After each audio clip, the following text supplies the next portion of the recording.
So many thanks to Marco and the organizers for their invitation. I apologize for not being able to be with you, and I also apologize for my pitiful English. And I would like to express my deepest sympathy at this time of dramatic fires in the Chancellor.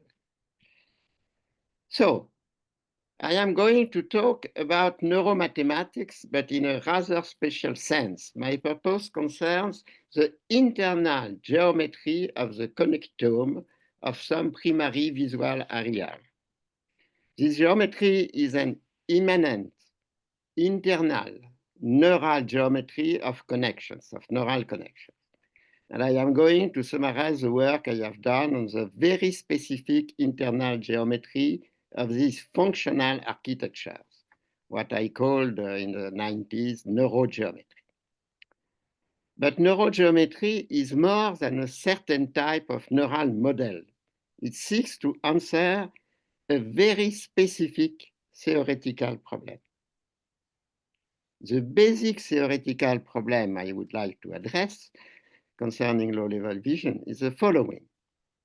If we look at the intuitive phenomenal geometry, the intuitive immediate geometry of visual phenomena, not the internal geometry of underlying neural connections, but the phenomenal geometry in a naive sense, the geometry of natural visual percepts, it is an empirical evidence that the visual brain is able to perform a lot of differential routines, local orientations tangent to boundaries, curvatures, curves, crossings, etc.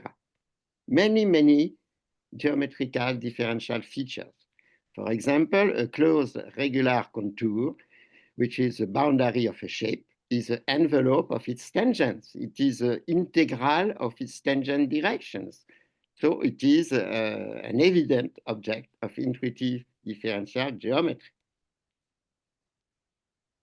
How can such routines be neurally implemented?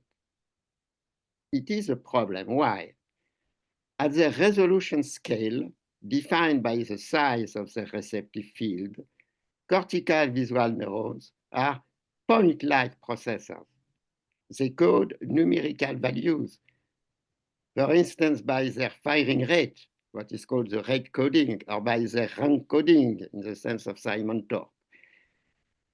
And it seems impossible to compute differential routines, derivatives, for instance, with point-like processors. So cortical visual neurons detect very local geometric cues at retinal position, and one of the main theoretical problems of low-level vision is to understand how these local infinitesimal cues can be detected and integrated so as to generate the global phenomenal geometry of the images perceived, with all the well-known global spectacular phenomena studied since Gestalt theory, for instance, long-range illusory contours of Kanitsa type. How neurons, point-like neurons, can do that. So just as we wonder how language, cognition, mind, consciousness, etc., can emerge from interactions between neurons linked by connections, we are going to ask how the intuitive differential geometry of visual phenomenal percepts can emerge from neural networks. In a word, what are the neural correlates of differential and integral calculus? What can be the structure of neural functional architectures enabling the emergence of differential structures? It is a hard problem, at the same time empirical, mathematical, and philosophical. It is a foundational problem. Alors, at the beginning, that I am to talk about now has benefited 20 years ago, benefited greatly from my contacts with vision neuroscientists in Paris, such as Will Salabert, Alain Berthoz, Yves Reignac, and also vision geometers as Jan Kundering and David Manford. And now, today, specific research programs are studying the problems of the neural correlates of differential geometry. For instance, the group of Alessandro Sarti and Giovanna Chiti, or that of Mathilde Marcoli and Doris Tsar. Here you have an image of Mathilde Marcoli, a new course exploring the mathematical foundations of vision and language inspired by our crystalline perception of the 3D world and the success of deep networks. And at the bottom, you have a quotation of a fantastic geometer, Misha Gromov. It is unimaginable that a viable representation of the brain-mind interface is possible without being incorporated into a broader mathematical framework. Okay. I begin with experiments. At the experimental level, since the 90s, revolutionary methods of in vivo optical imaging enable to visualize the extremely special connectivity of the primary visual areas, that is, their functional architecture. And what I called at that time neurogeometry is based on a discovery. The discovery that these hardwired and modular functional architectures implement sophisticated mathematical structure, such as the contact structure and the sub-Riemannian geometry of the jet space of plane curves. I will explain these terms, these technical terms. But such structures provide a geometrical reformulation of differential calculus, which explains how the visual brain, despite the fact that cortical neurons are point-like processors, can implement differential routines. It is the heart of my topic. So, experimentally, the story begins with the breakthrough recordings of V1 neuron in the early 60s by David Hubel and Thorsten Wiesel, Nobel Prize of 81. These neurons detect a preferred orientation P crossing the receptive field centered on a retinal position A. When they are activated, they fire and emit spikes, and the spikes can be recorded using electrodes. And orientation is what Hubel called an engrafted variable over a position A, x equal xy, the coordinate of the retinal plane. It is really a crucial experiment. Here are two images of a 40-second recording. At the left, you have a bar, a line along the preferred orientation of the receptive field. And you have a strong, noisy firing of the neuron. At the right, you see a bar orthogonal to the preferred orientation of the receptive field, and the neuron is quiet, no response, no firing. So the neuron responds to a preferred orientation.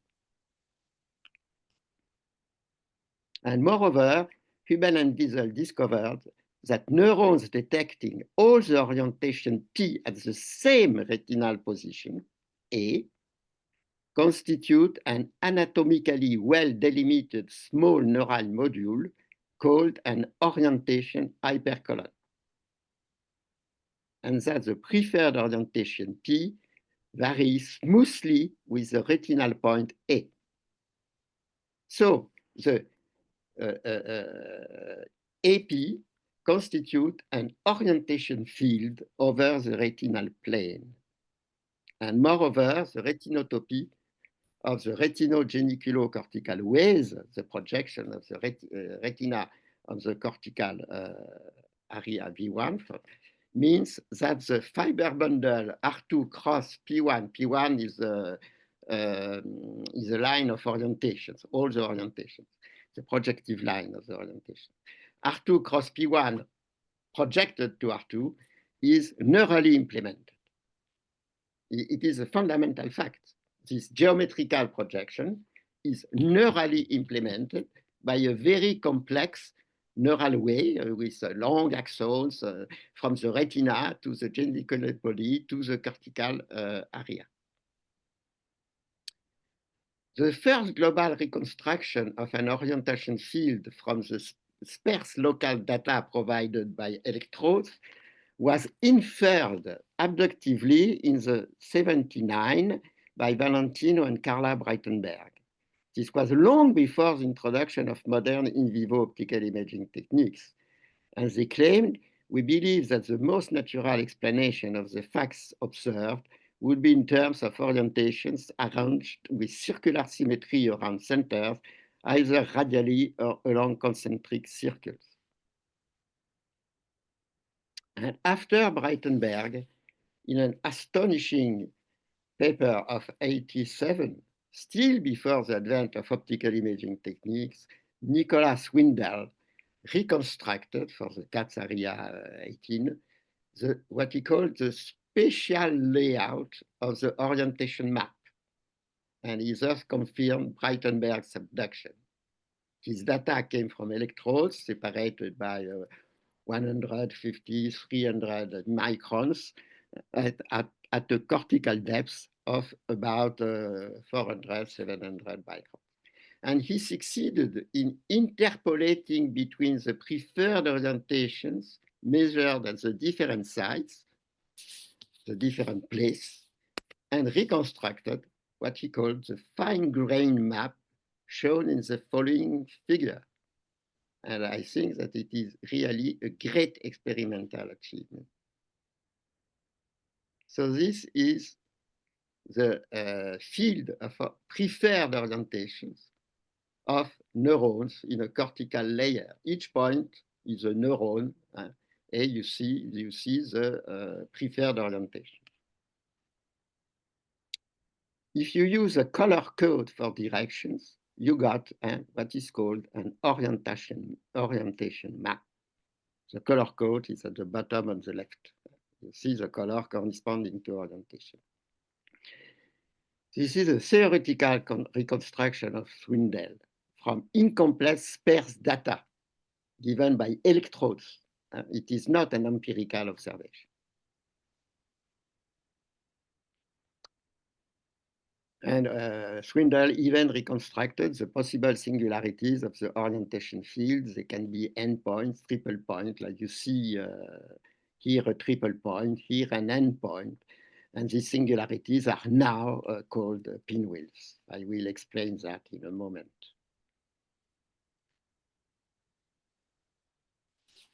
Now, in the 90s, with in vivo optical imaging, Breitenberg's and Swindell's abduction have been strikingly confirmed. This type of brain imagery has been introduced by Amiram Greenwald and Tobias Bonhoeffer. And they use the fact that the metabolic activity of cortical layers change their optical properties. You have a differential absorption of oxyhemoglobin and deoxyhemoglobin whose fluorescence is an index of the local depolarization of the neurons and therefore of the neural activity. And this enables to acquire in vivo images of the activity of the superficial cortical layers for some animals. And as Kenichi Oki and Clay Reid have pointed out, optical imaging revolutionized the study of functional architecture by showing the overall geometry of functional maps. And it is the overall geometry of functional maps I want to model using appropriate mathematical geometrical tools. Here is a functional architecture in the following image of the area V1 of an animal, small animal called the tree shrew, the tupaya, obtained by in vivo optical imaging. It is an image due to William Bosking. They used grattings, that is large grids of parallel dark stripes, translated in the visual field. And for every orientation coded by the color, they got a global map of activity. In the following image, dark means active, that the neuron is active. And this is now an empirical observation and not a theoretical reconstruction. So you see, for many gratings of different directions, you have the activity of the cortical layer. And if you superpose with the color code, you get something exactly as induced by Swindell.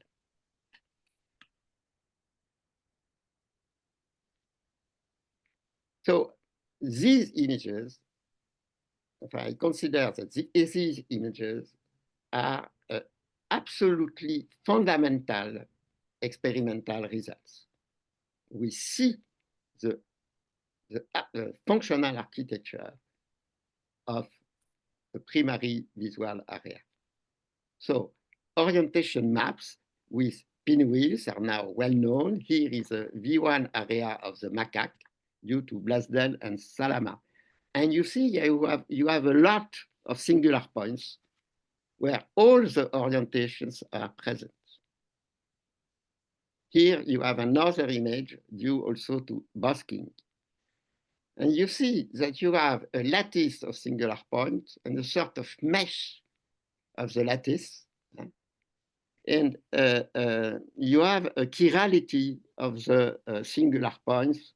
Here on the right, you have two singular points. You see that all the orientations, all the color are present, but the rotation sense is opposed in the two singularities.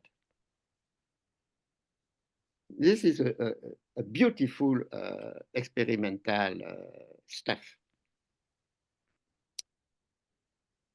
In the following picture, due to Shmuel, orientations are coded by color, but also represented by small white segments. And we observe very well the two types of generic singularities of orientation fields anticipated by Breitenberg and Swindell. You see perfectly the singularity.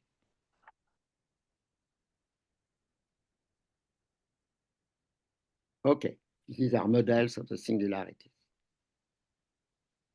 the endpoint and the triple point.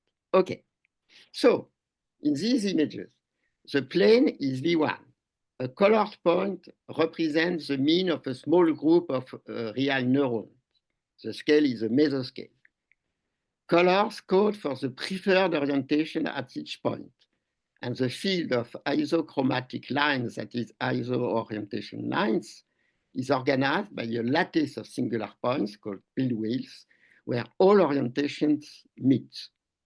And there exists a sort of mesh of the lattice of pinwheels, a sort of characteristic lens. Pinwheels have a chirality, and adjacent pinwheels have opposed chirality. So this is a beautiful stuff for geometrical modeling.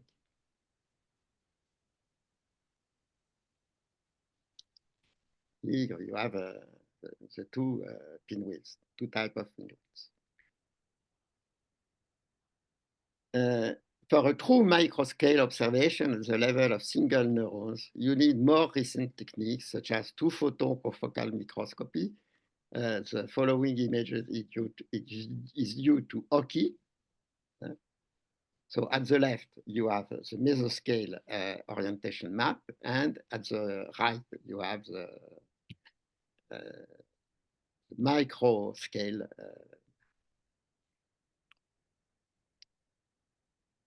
A pinwheel organization can be found in many species: cat, primate, tupaya, prosimian bush baby, tony hole, etc., etc. It is a widely interspecific functional architecture.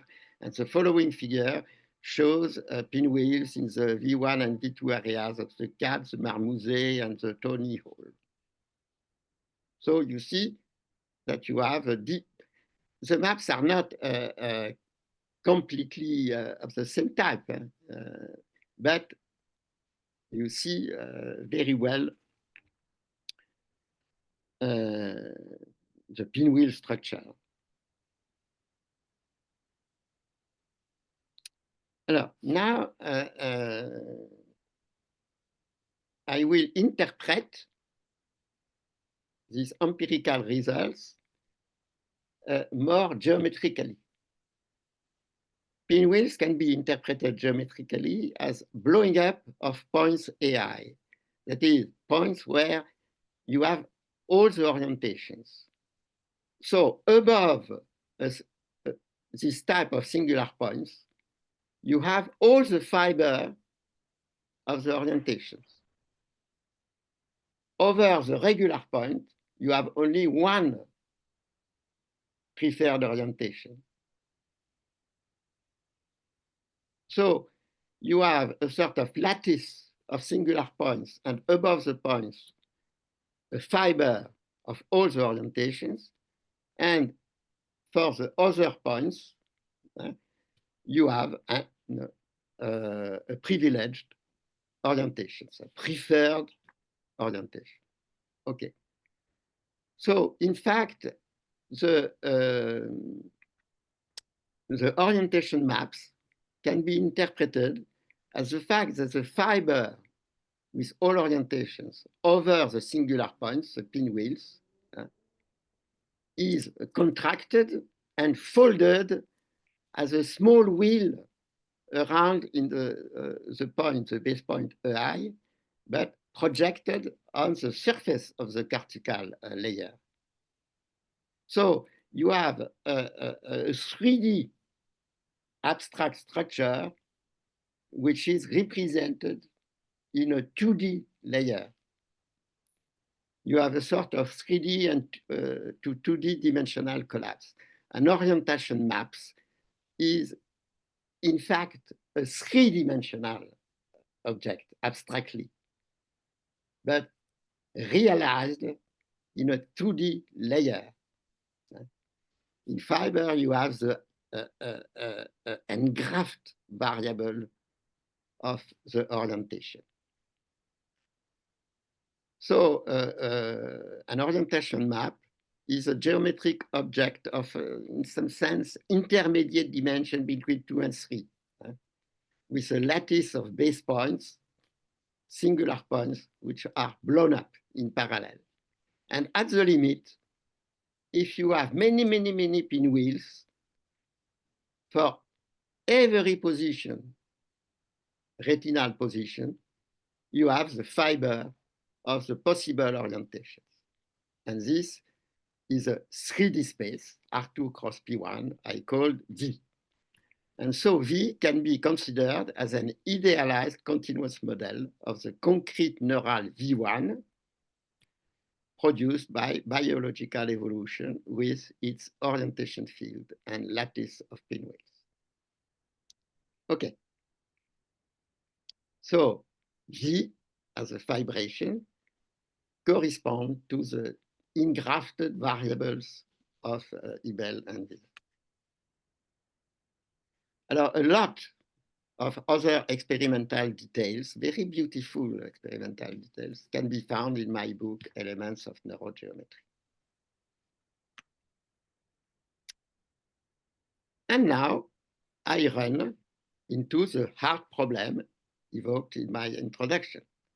The geometry of visual perception involves many differential computations, but neurons are scaled point-like processors. And when they are activated, they emit spikes defining the rate coding, and so they can only code a single numerical value by means of their firing rate. Of course, they are able to detect complex point-like cues. They are connected. They can transmit their activity along their more or less inhibitory or excitatory connections. But this is insufficient to directly implement differential routines seen in the 2D plane. There is therefore an antinomy at the root of neurally implemented perceptual geometry. how differential routines can be neurally implemented in networks of point-like processors, since derivatives are not point-like entities. The classical conception of differentiation and integration do not work.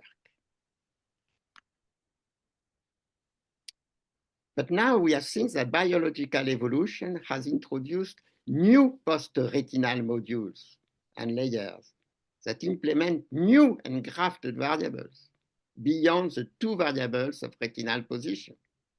We can therefore try to understand how a spatial connectivity extended to these modules, that is, the cortical connectivity, can perform differential computations. And it must certainly have a very special functional architecture, but we must also know under what conditions a point-like functional architecture is able to implement a differential calculus in the plane if we add new engrafted variables satisfying appropriate structural constraints. And this is a mathematical problem. So we have the experimental data given by the orientation maps and a mathematical problem. And the hypothesis, my hypothesis is therefore, maybe point-like processors can implement an alternative formulation of differential calculus using hidden derivatives. It is a term of Richard Montgomery, a great geometer, as new supplementary independent variables which can be implemented in point-like processors. So the idea is that you can formulate differential calculus in the plane as point-like structure if you add new dimensions of hidden derivatives. If some of you know physics, it is exactly as when you lift from Lagrangian mechanics to Hamiltonian mechanics. In Legendrian mechanics, you have positions and velocities are derivatives of trajectories. In Hamiltonian mechanics, you add the momenta as new independent variables. You go from the configuration space to the phase space. So you multiply the dimension of the description space by 2. So you introduce the momenta as new independent variables and force them to represent velocities using what is called the symplectic 2 form of Hamiltonian dynamics. It is exactly the same idea here. And it is the point I want to explain now. So let us come back to experiments and look at what are called really the functional architecture. In the functional architecture, you have also what are called horizontal cortico-cortical connections, connecting neurons of different hypercolons. The following image due to Bosking shows how a marker, biocytin, a chemical marker, locally injected in a zone of about 100 micron of the layer, a certain layer of V1 of a 2-paya, of a Trischroot, diffuses along horizontal connections. In the following image, the diffusion is black. And you will see that the diffusion is very selective, very patchy, very anisotropic. Short-range diffusion is isotropic and corresponds to intra-hypercolumnar columnar inhibitory connections inside one hypercolumn. But on the contrary, long-range diffusion is between different hypercolons, and it is highly anisotropic. This is also, for me, an extremely important experimental result. So the injection site is upper left in a green domain. And you look at the diffusion of the biocytin, of the marker, along horizontal cortical connections. You have diffusion which reach other hypercolons, other positions. Okay? And you see that it is a very special diffusion. There are two main results. The marked axons and synaptic buttons cluster in domains of the same color. That is the same orientation as the injection site, which means that horizontal connections connect neurons detecting approximatively parallel orientation. So you have a neural implementation of a parallel transport. Parallel transport is a fundamental geometrical structure. And further, so you see that you have clusters, black clusters, only in the green domains. Parallel transport. Furthermore, you have the striking global clustering along the top left, bottom right diagonal. And you have many green domains with no diffusion. So it is more than a parallel transport.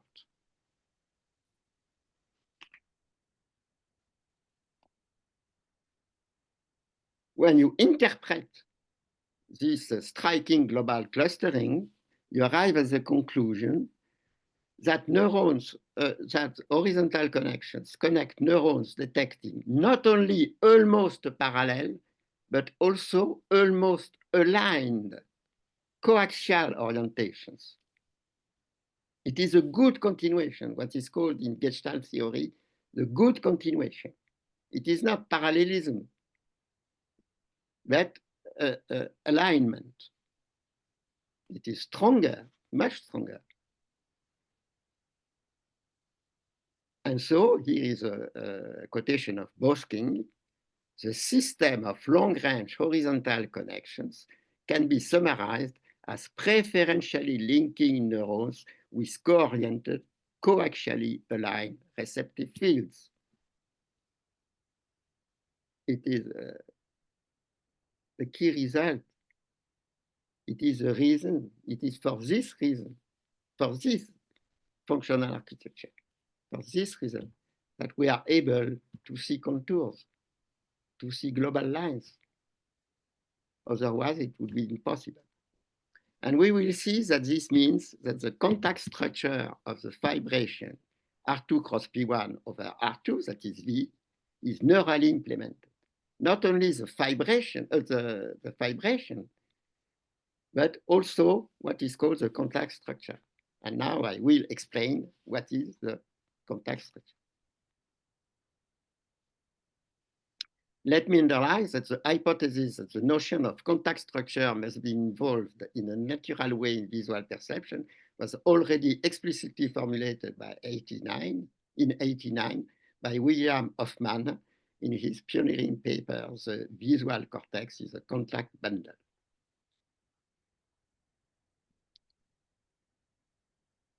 But before, let me emphasize the fact that neurophysiological results are corroborated by psychophysical experiments on curve integration. In a breakthrough paper of 93, David Field, Anthony Hayes, and Robert S. considered approximately aligned segments, AIPY, position and an orientation, embedded in a background of randomly distributed segments lacking any global structure. So in fact, you have a very scattered set of small segments, but some of them are aligned. And the result of the experiments is that the visual system is able to see the alignment. There is a sort of perceptive pop-out of the alignment. So you have a perceptual saliency, which is due to a low-level integration processing. You have an integration of aligned segments in a line, in a perceptive line, which pops out. And after a lot of experimental measures, Field, Heiss, and Hess concluded that the pop-out comes from a specific connectivity, which they called association field. And this connectivity is defined by what they called joint conditions on positions and orientations.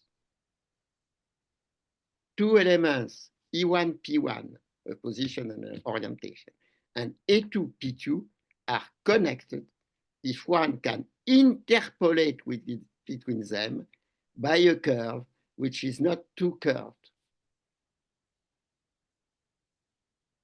And otherwise, the two elements are not connected. And it has been shown later that the joint constraints on positions and orientations correspond to neural horizontal cortical connections. So you have a perfect correspondence between neurophysiology and psychophysics.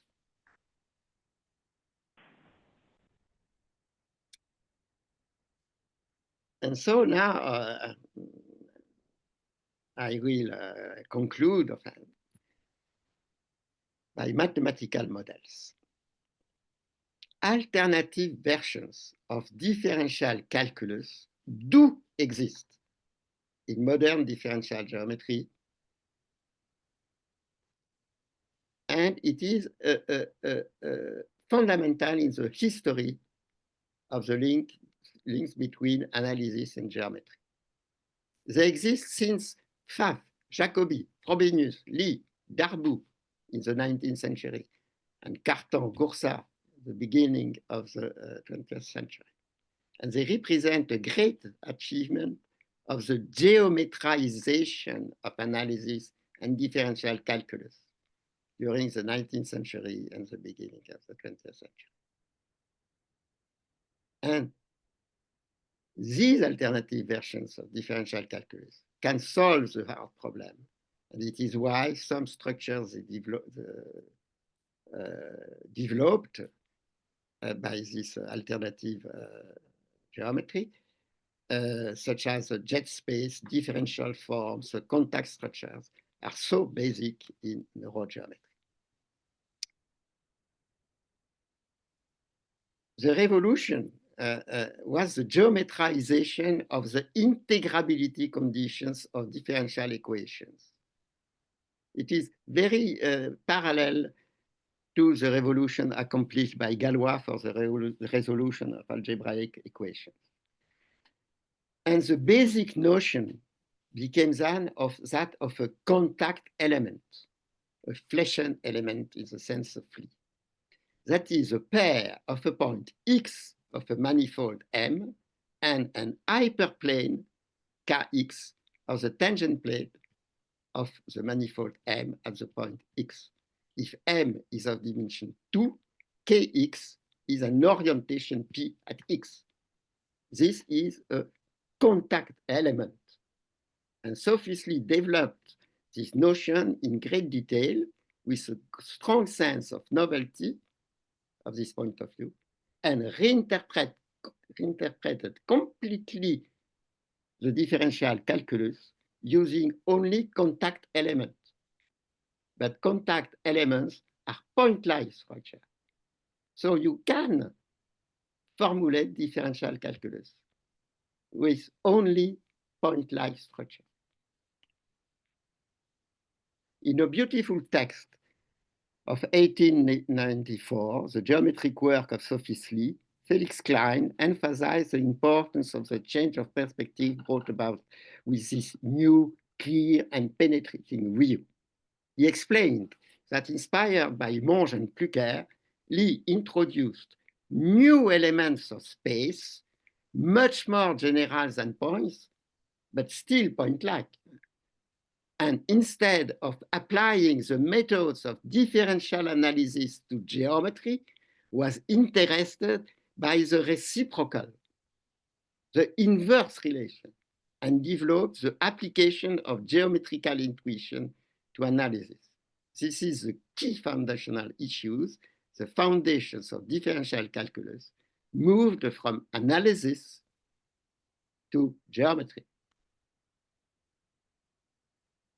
Now, a pair EP of a retinal position A and an orientation P is a contact element. So if it is possible to reformulate the differential calculus using contact elements, we can begin to understand how the visual brain can implement differential routines. In fact, the visual brain can implement a geometrical reformulation of differential calculus. Hence my main hypothesis, while the retinal cells detect the positions, cortical neurons of V1 can detect the contact elements, and their cortico-cortical connectivity can implement a geometry of integrability for these contact elements. And to understand at the neurophysiological level how the visual system can implement an integral differential calculus, we must therefore use the fact that at the mathematical level, the differential calculus can be equivalent to a geometry of connectivity between contact elements. So you see, we use a deep reformulation of differential calculus for modeling the results of modern neuroscience, visual neuroscience.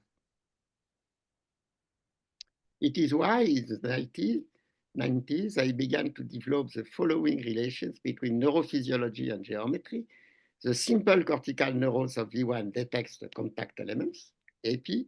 The fibration AP over A is neurophysiologically implemented by retinotopy and orientations hypercolons. The contact structure of the one jets of plane curves is neurophysiologically implemented by horizontal cortical connections. And I have no time to explain, but Subramanian geometry can explain in that context illusory contours.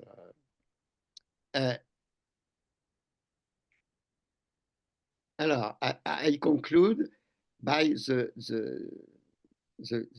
key mathematical concept. So you have the fibration AP over A.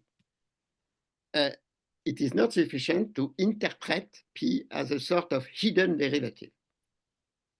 That is, as a virtual tangent to a curve.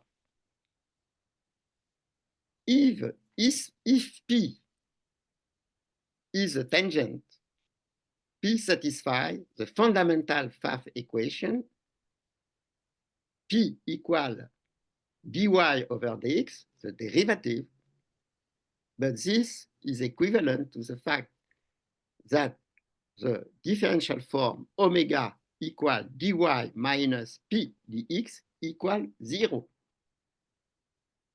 in the 3D space of coordinates x, y, p, where p is an independent variable, a new variable, an engrafted variable. But if you add the constraint dy minus p dx, which is a differential form, vanishes, then p equal dy over dx and is a derivative. So p as an independent variable is a hidden derivative, but if you satisfy the vanishing of omega, it becomes a true derivative.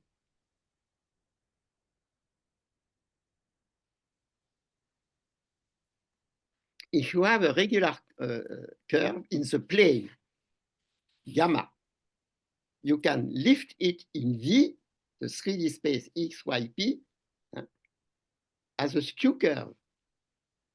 You take X, Y, and P equal dy over dx. And this is called the one jet of the curve at A. And if you take all the one jets as a different point of the curve in the base plane, R2, you get a skew curve in V, in the three-dimensional space V, which is called the Legendrian lift of gamma. And now it is a notion of jet.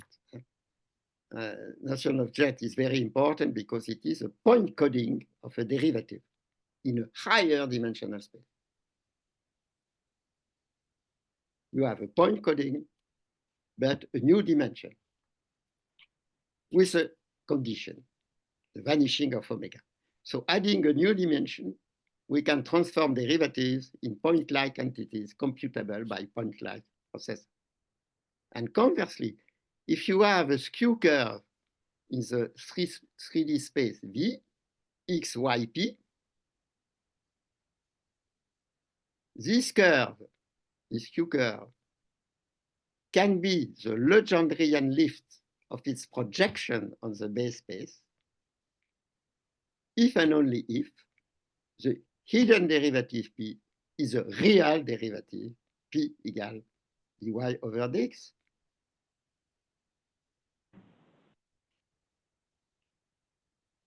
That is, if and only if the skew curve in V is an integral curve of what is called the contact structure given by the kernel of omega. The point which is essential to understand is that the constraint omega equal dy minus pdx equals 0 in the 3D space defined a field of planes and a skew curve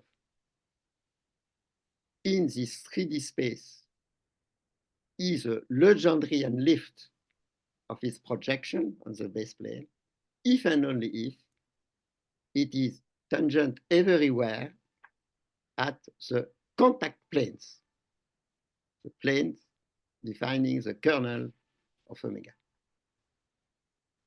So you have a distribution of planes which is rather complicated. It is absolutely not intuitive. You have the 3D space, a distribution, a strange distribution of planes which define the contact structure, and the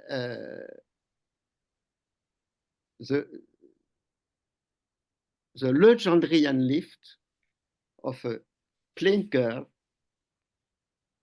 is an integral curve in the 3D space of these distribution planes.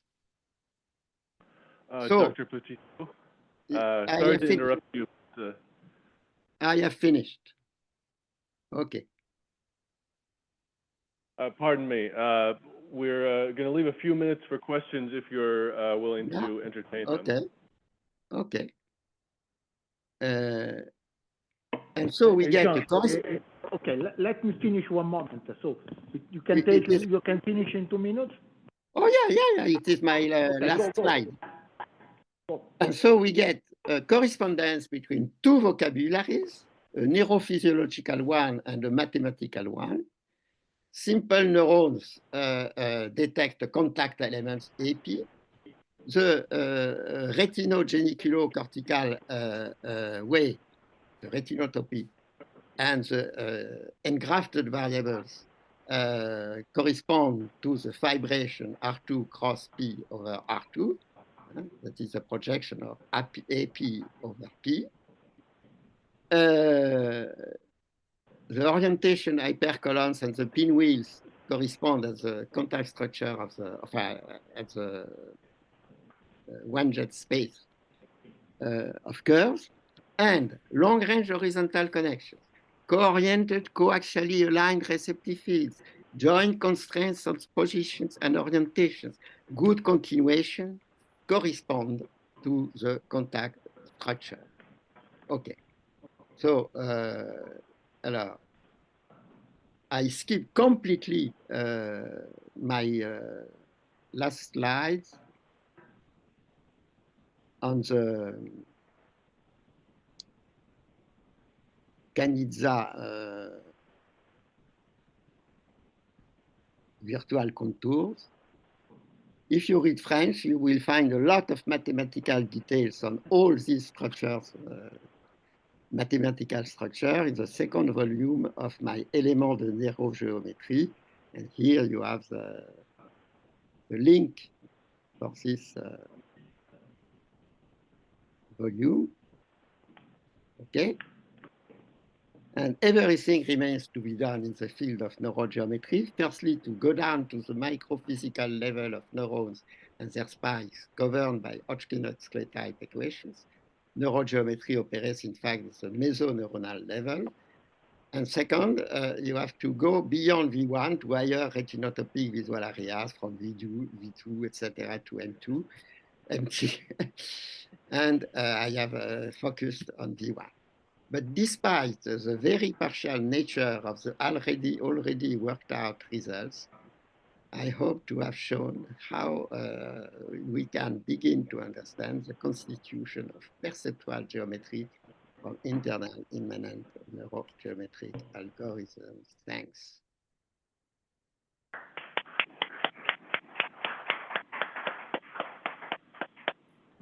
Thank you very much. We'll take questions from the audience now.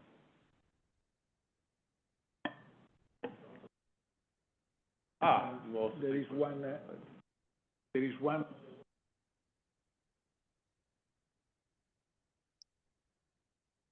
I quit the full screen. Okay. Ah.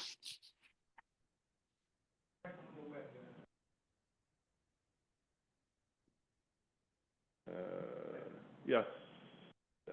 Johannes. Yeah, thank you very much. Can you hear me? Yeah.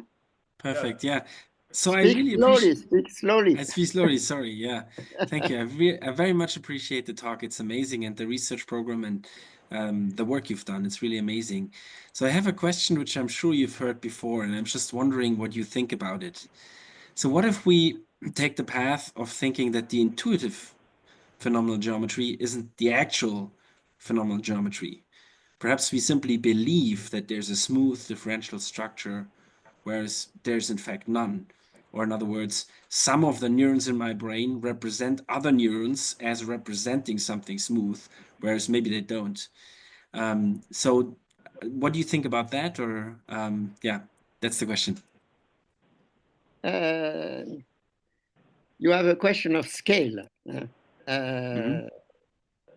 These geometrical models are mesoscale models. So they are continuous approximation, of course. At the it was my last slide. We have to go to the microscale, where you have true neurons with spikes, etc.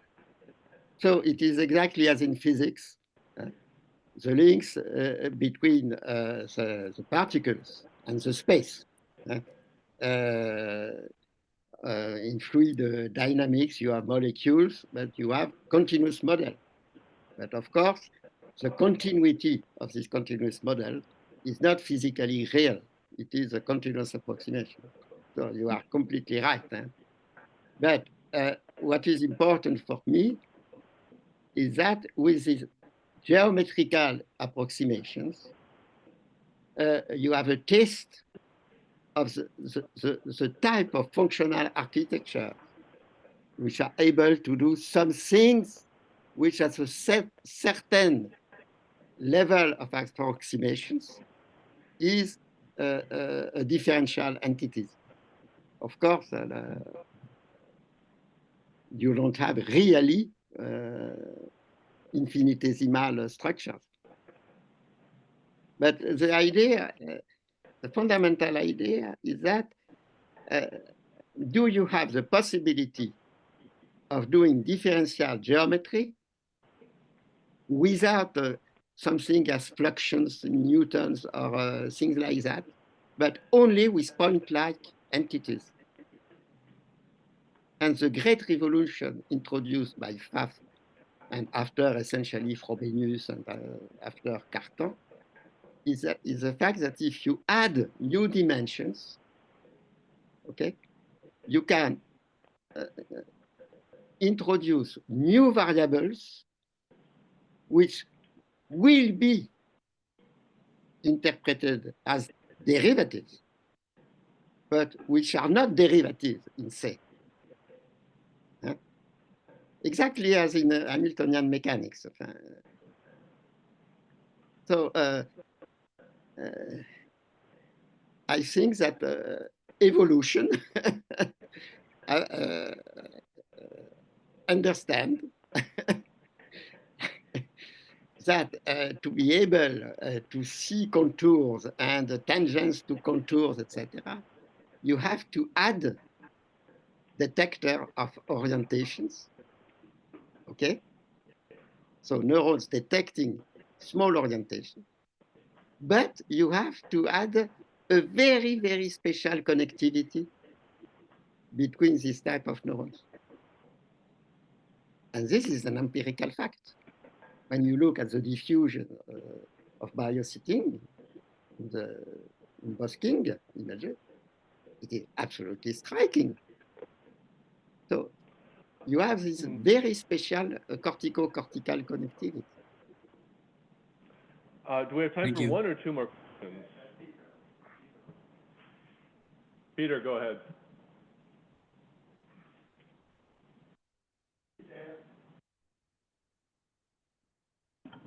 Peter, did you have a question? Do you have a question? Peter Gibson. No, thank you. I did not. Thank you. Okay. So can I ask one question? One more, in fact, two questions, but the second one I think that is impossible to reply now.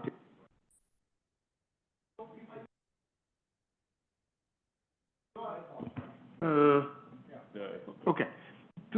One thing. Your neurogeometry, if I understand well, is not properly a model of the way in which the brain works. It's something different than the model. You seem to say that this geometry is implemented in the brain itself. So my question, very general, is this a model? Is this a description? Or what is it exactly? So what the point? What is the, in which sense is a model, in which sense is not a model? It seems to me that it is something essentially different than what is being presented usually as a model of neuronal activity. This is the first question. The second that I do not do not require you to answer. The notion of direction is not only something visual, it's also something physical, mechanical. So when you stop force, the movement go to the tangent. So this is purely a chance, or there is some structural connection between this sort of neuronal fact and physical fact? Yeah, the status of this of my presentation. It is not a model of neuronal activity. You are a lot of models of neural activity using differential equations, Wilson, Cowan, field equations, etc. It is absolutely not a model of this type. But nevertheless, it is a model, a geometrical model approximating empirical functional architectures. So it is a geometry of connectivity.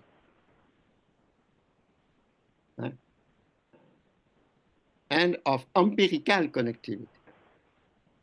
Now, a true model is immensely more complex. Why? Because simple neurons are point-like processors, but they have a receptive profile, a receptive field and a receptive profile, and they are filters. They act by convolution on the signal, on the retinal signal, and so it is some sort of wavelet analysis, signal analysis of the wavelet type, and it is well known. And so you have to couple this aspect and the geometry of connectivity. So you have a geometry of connectivity between filters. And so mathematically, it is very complicated.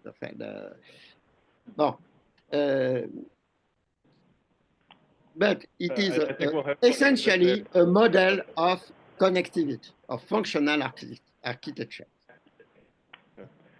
And we'll have to leave it there. Thank you very much for your talk, Dr. Petitot. It was a great pleasure. Thank you to you.